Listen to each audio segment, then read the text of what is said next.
नमस्कार प्रिय विद्यार्थियों, वीके नॉलेज इलेक्ट्रिकल में आप सभी का स्वागत है। वैकेंसी न्यूज़ अपडेट लेकर एक बार फिर उपस्थित हूँ। वैकेंसी आरआरबी ग्रुप डी है और फुल नोटिफिकेशन इसका आ चुका है।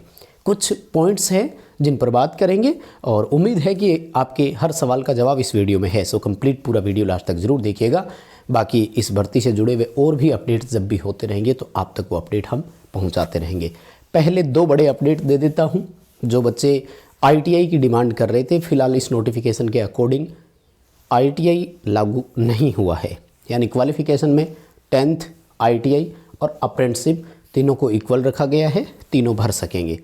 आईटीआई को कोई अलग से इसमें बोनस या कोई मार्किंग नहीं दी गई है और बाकी इसकी अपडेट जो है वो अलग से देंगे। सेकंड की पदों की संख्या में बढ़ोतरी का बहुत बार चल रहा था, कोई बढ़ोतरी नहीं हुई है, वही 32,000 के आसपास सीटें आई है। फुल नोटिफिकेशन जैसे ही आया था टेलीग्राम पर उसी समय प्रोवाइड करवा दिया था। मैं आपसे निवेदन करूंगा आप टेलीग्राम पर हमारे साथ ज़रूर जुड़े रहें। इस वीडियो के डिस्क्रिप्शन में लिंक है, टेलीग्राम को ज्वाइन कर लीजिए। वैकेंसी से संबंधित जब भी कोई अपडेट आता है तो सबसे पहले वहीं प्रोवाइड करवाते हैं। आइए इस नोटिफिकेशन पर एक नज़र डाल देते हैं और बाकी जैसे कौन से जोन से भरे और वो फिर मैं आपको एक एक करके अलग से डिटेल वीडियो दूंगा। फिलहाल के लिए हम इसका ओवरव्यू देखते हैं, कहाँ कितनी सीटें हैं और इन्होंने जो मेन हमें जो चीज़ें बताई है वो क्या है। तो पहले तो क्रूशियल डेट पर आ जाता हूँ मैं। आई होप कि सबको दिख रहा है थोड़ी सी क्वालिटी का। ये लो ब्राइटनेस आपके लिए सेट करवा दी। देखो जो ऑनलाइन एप्लीकेशन है वो स्टार्ट कब से हो रहे हैं? 23 जनवरी से और लास्ट डेट क्या है इसकी? 22 फरवरी। तो 1 महीने का समय है, आराम से भरना है, कोई जल्दबाजी नहीं करनी। सोच समझ कर डिसीजन लेना है कि किस जोन से भरे, किस रेलवे से भरना है आपको। करेक्शन विंडो ओपन करेंगे ये लोग, ठीक है ना। और करेक्शन विंडो जो ओपन होगी वो 25 फरवरी से लेकर के 6 मार्च तक होगी।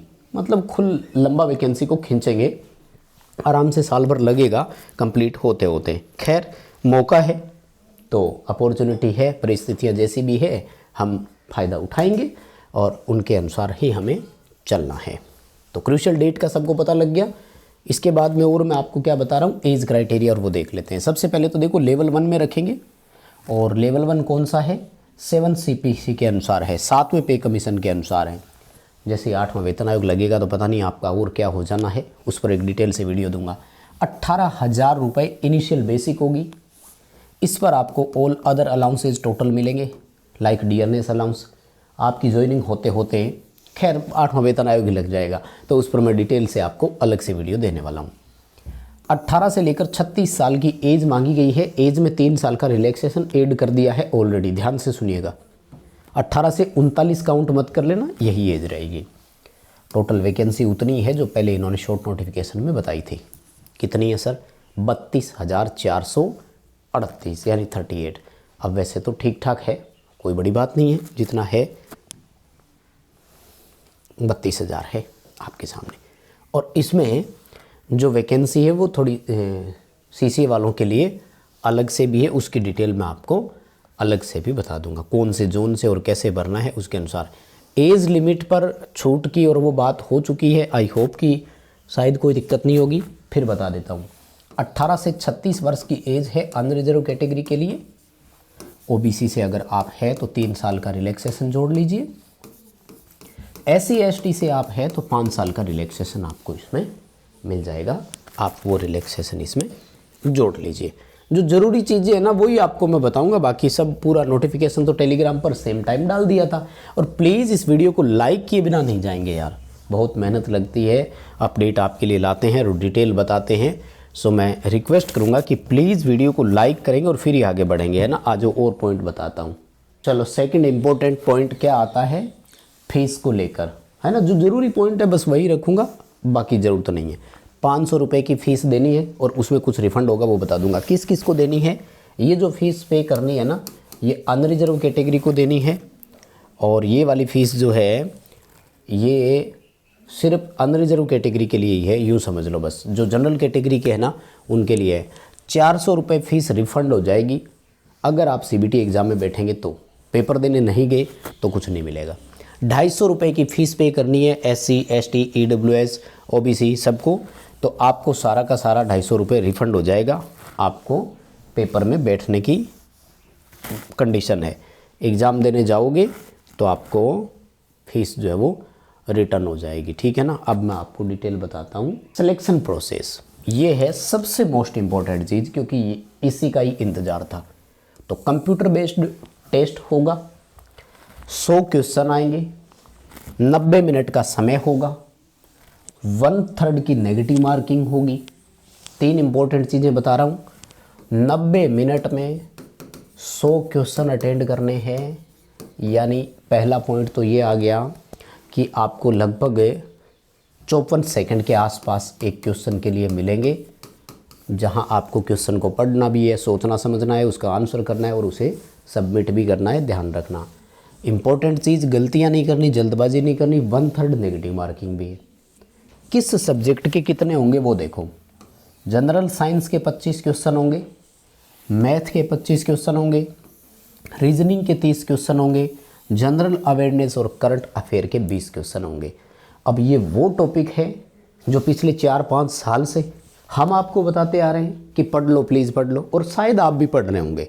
Like UP PCL TG2 exam की तैयारी कर रहे हो तो है, बिहार PCL एग्ज़ाम में भी यही आ रहा है, और जितने भी एग्ज़ाम्स आप दे रहे हैं, रेलवे की अभी रिसेंटली तैयारी आपने ALP टेक्नीशियन की, तो इसमें अलग कुछ नहीं है। मेरा ये मानना है आपको मेहनत करने की ज़रूरत है। प्लीज़ इसको एक अपॉर्चुनिटी की तरह लीजिए। ये वर्ष आपका खाली नहीं जाना चाहिए। हम जो भी सपोर्ट हो सकेगा आपके साथ हैं। रीजनिंग की क्लासेज हमने आपको ऐप में प्रोवाइड करवा रखी है, तो आप चाहे तो वहाँ से उसको ज्वाइन कर सकते हैं। तो एग्ज़ाम पैटर्न पर बात हो गई, यही था मेन। और अगर इसमें शॉर्ट लिस्टिंग की बात करें, मिनिमम क्वालिफ़िकेशन की, तो शायद ज़्यादा ज़रूरत नहीं है उसकी। अनरिजर्व और EWS के लिए 40% मिनिमम क्वालिफाइंग मार्क्स है, या पासिंग मार्क्स बोल दो, और OBC SC ST के लिए 30% पासिंग मार्क्स है। रिटर्न एग्ज़ाम के CBT एग्ज़ाम के बाद फिजिकल एफिशिएंसी टेस्ट होगा और 3 गुना आपको बुलाएंगे PET के लिए। CBT एग्ज़ाम के बाद में 3 गुना बच्चे यहाँ बुलाएंगे, और उसमें आपको क्या करना है देखो। अगर मेल कैंडिडेट आप हैं तो 35 किलोग्राम का वज़न आपको लेकर चलना होगा, 2 मीटर तक जाना है, और वो भी 2 मिनट में जाना है, और एक ही चांस मिलेगा। इसके लिए आप वज़न को नीचे नहीं रख सकते, और अगेन एंड अगेन आपको दोबारा चांस नहीं मिलेगा। साथ ही आपको 1 किलोमीटर की दौड़, यानी 1000 मीटर की दौड़ 4 मिनट और 15 सेकंड में पूरी करनी है, और वो भी एक ही चांस में। रिसेंटली देखो, जो DFCCIL में MTS की पोस्ट आई है, वो भी आपके लिए यही क्राइटेरिया डिसाइड किया हुआ है, यही सिलेक्शन प्रोसेस है, वही सिलेबस है, सेम चीज़ें। अगर फीमेल कैंडिडेट आप हैं तो आपको 20 किलोग्राम का वज़न 2 मिनट में 100 मीटर लेकर जाना है, एक ही बार में नीचे रख नहीं सकते। 1000 मीटर की दौड़ आपको 5 मिनट और 40 सेकंड में पूरी करनी है। ये जो है फिजिकल एफिशिएंसी टेस्ट आपके लिए रहेगा, अगर आप फीमेल कैंडिडेट हैं तब। चलो भाई, अब मैं आपको बता देता हूँ जो मेन है हमारा पोस्ट का पैरामीटर्स, यानी क्या क्या क्वालिफ़िकेशन, क्या डिपार्टमेंट्स है ना। वैसे तो मुझे कोई इसमें अलग कुछ लगा नहीं, कोई बात नहीं, डिटेल से थोड़ी चर्चा कर लेते हैं, बाकी आप थोड़ा सा और देख लेना मेडिकल स्टैंडर्ड का। तो देखो एक एक करके, सबसे पहले है भाई असिस्टेंट पोस्ट का नाम, S&T यानी signal and telecommunication, production unit signal और वर्कशॉप में। मेडिकल स्टैंडर्ड इनका ध्यान कर लेना, ये मैं आपको अलग से बाद में भी बता दूंगा, ठीक है ना। उसके बाद में देखो असिस्टेंट वर्कशॉप वाला मैकेनिकल डिपार्टमेंट में जाएगा, असिस्टेंट ब्रिज इंजीनियरिंग डिपार्टमेंट है, assistant carries and wagon mechanical में है, असिस्टेंट लोकोसेड डीजल ये भी मैकेनिकल में है, असिस्टेंट लोकोसेड इलेक्ट्रिकल ये इलेक्ट्रिकल में जाएगा, असिस्टेंट ऑपरेशन ये भी इलेक्ट्रिकल डिपार्टमेंट में है। तो ये है डिपार्टमेंट आपके साथ। इसमें से और देखो कौन कौन से हैं।